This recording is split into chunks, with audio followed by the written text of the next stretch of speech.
o devir psicológico.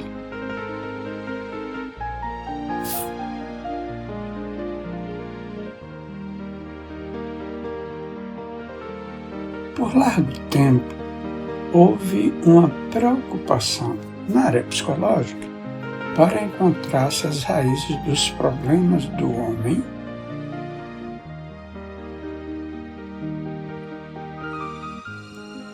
e seu passado próximo, a vida pré-natal, infância e juventude, a fim de os equacionar.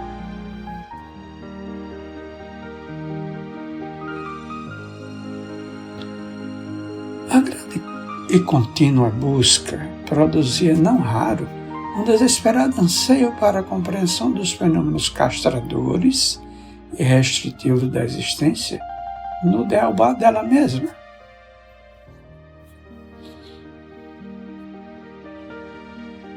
Interpretações apressadas comumente tentavam liberar os pacientes dos seus conflitos, atirando as responsabilidades da sua gênia aos pais desequipados.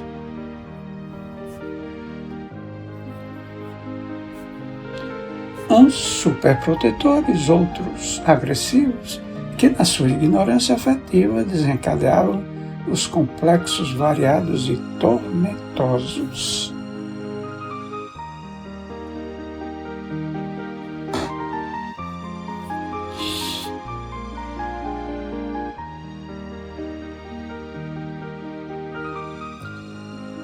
Tratava-se de uma forma simplista de desviar o problema de uma para outra área, sem a real superação à equação do mesmo.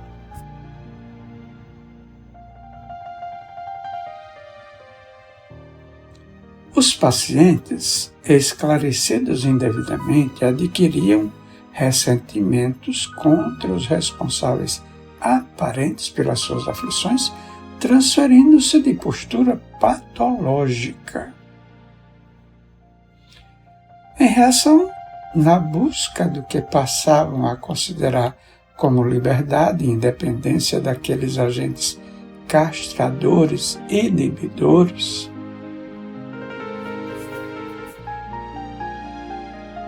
faziam-se bulhentos, assumindo atitudes desafiadoras na suposição de que esta seria uma forma de afirmação da personalidade, de autorrealização.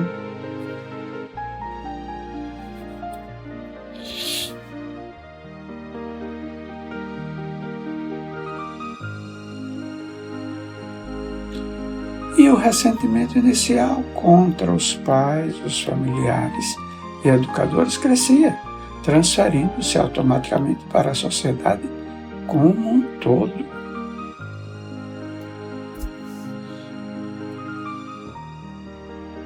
A conscientização dos fenômenos neuróticos não deve engendrar vítimas novas, contra as quais sejam alteradas todas as responsabilidades.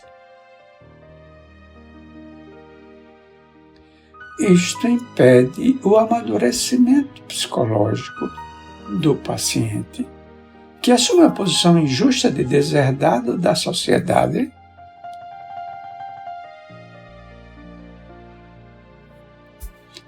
aí se refugiando para justificar todos os seus insucessos.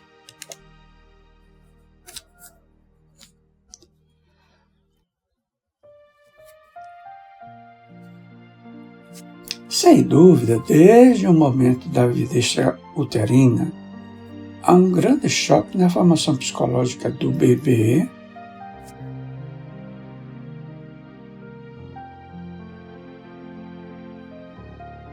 ao qual se adicionam outros inumeráveis, decorrentes da educação deficiente no lar e no grupamento social.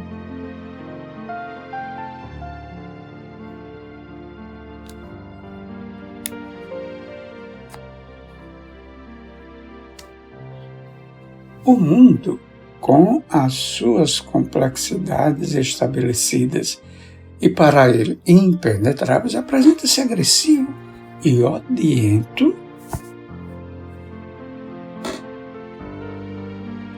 exigindo-lhe alto suprimento de habilidades para escapar-lhe ao que considera suas ciladas.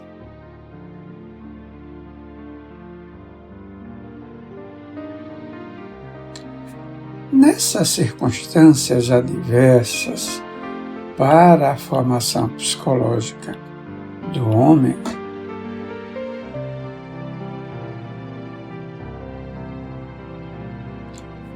devemos convir que as suas causas precedem a existências anteriores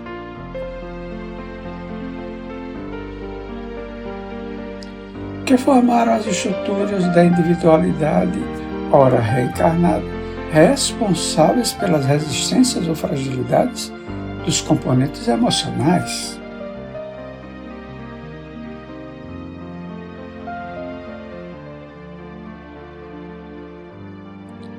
No mesmo clã e sob as mesmas condições, as pessoas as enfrentam de forma diversa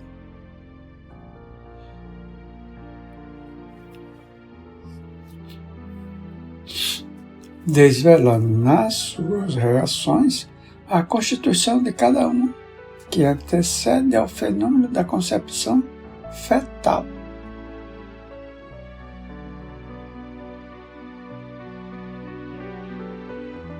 A moderna visão psicológica, embora respeitando as injunções do passado atual,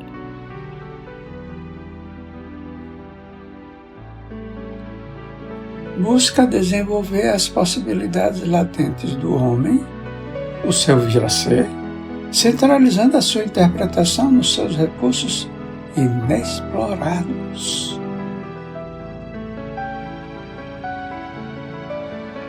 Há nele todo um universo a conquistar e a ampliar, liberando as inibições e conflitos.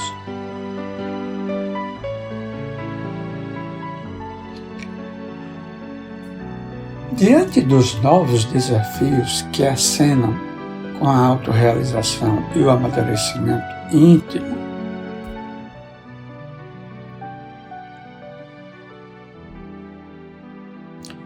de etapa a etapa ele avança conquistando as terras novas da vida e da experiência,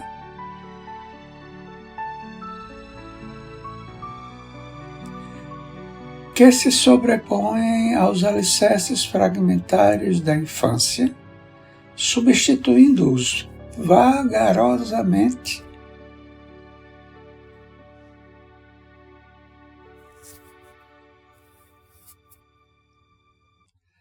O dever psicológico é mais importante do que o seu passado nebuloso,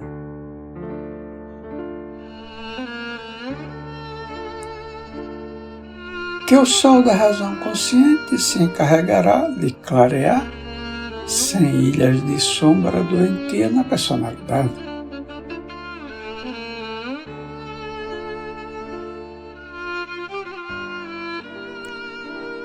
Extraordinariamente, e em alguns casos de psicoses e neuroses, de dificuldades no interrelacionamento pessoal, de inibições sexuais e frustrações,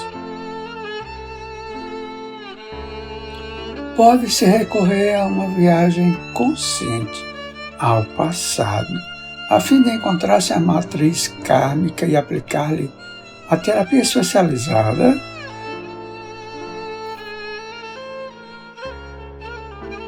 capaz de conscientizar o paciente e ajudá-lo na superação do fator perturbante.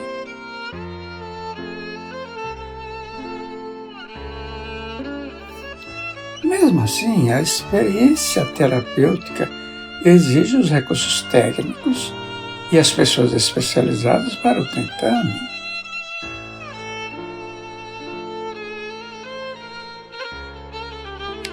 Evitando-se apressadas conclusões falsas e o mergulho em climas obsessivos que impõem mais cuidadosa análise e tratamento adequado.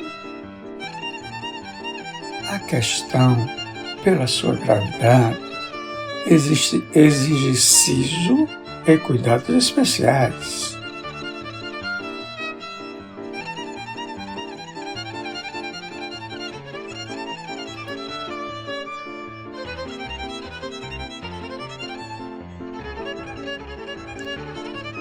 A nova psicologia profunda pretende desvendar as incógnitas das várias patologias que afetam o comportamento psicológico do homem,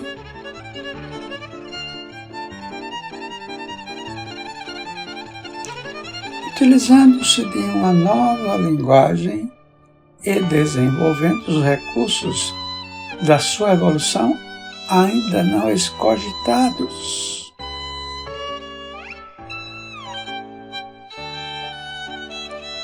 Por enquanto, o indivíduo não se conhece, apresentando-se como se for uma máquina com suas complicadas funções que busca automatizar. É indispensável, assim, que tome consciência de si, o que lhe independe da inteligência, da atividade de natureza mental.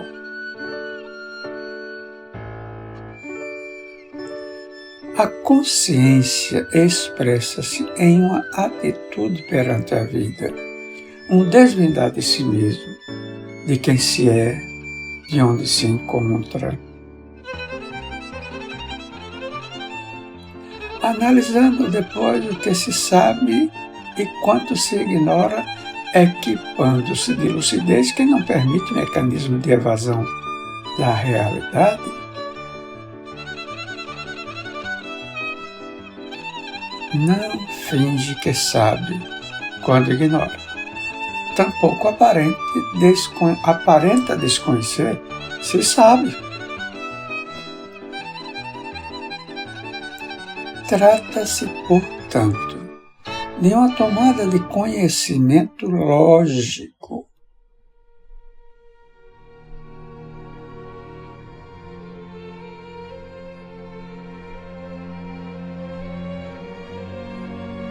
Esses momentos de consciência impõem exercício até que sejam aceitos como natural manifestação de comportamento.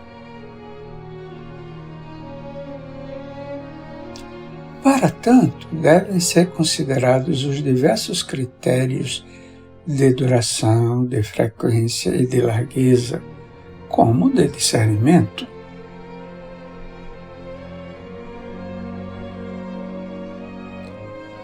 Por quanto tempo se permanece consciente em estado de identificação?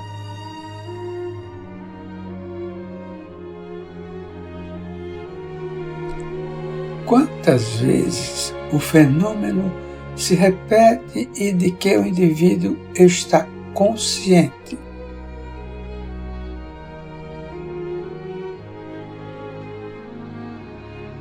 Factível estabelecer-se uma programação saudável.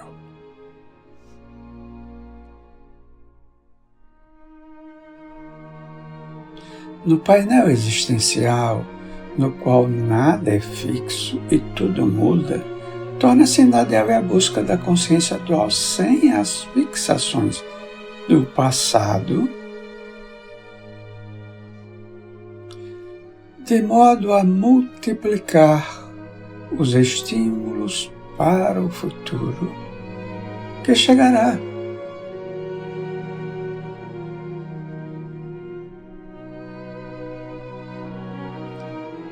Destaca-se aí a necessidade do equilíbrio, que, segundo Pedro Ouspensky, é como aprender a nadar. A dificuldade inicial cede, então, lugar à realização plena.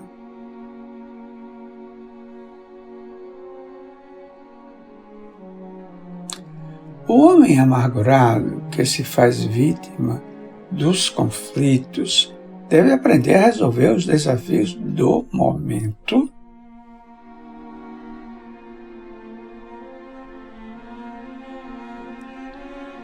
despreocupando-se das ocorrências traumáticas e gerando novas oportunidades.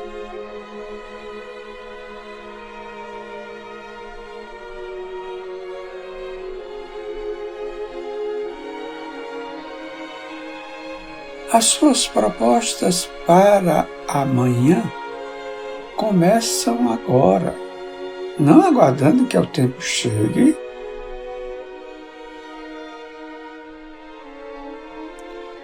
porque é Ele quem passará pelas horas e chegará àquela dimensão a que denomina futuro.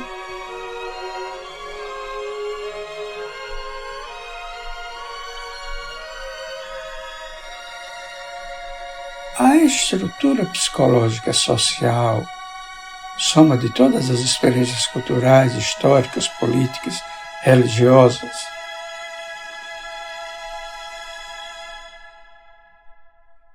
exerce uma função compressiva no comportamento do homem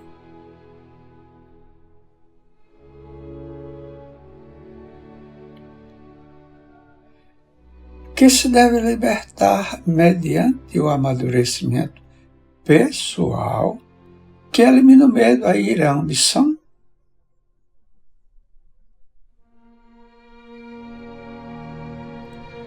característicos das heranças atávicas, e se programa dentro das próprias possibilidades inexploradas.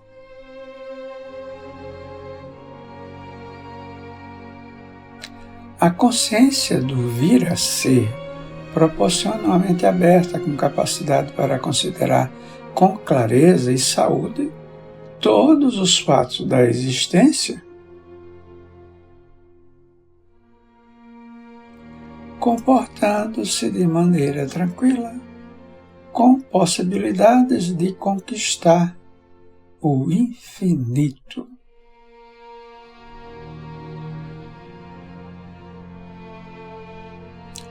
O homem integral. Divaldo Pereira Franco, Joana de Ângeles.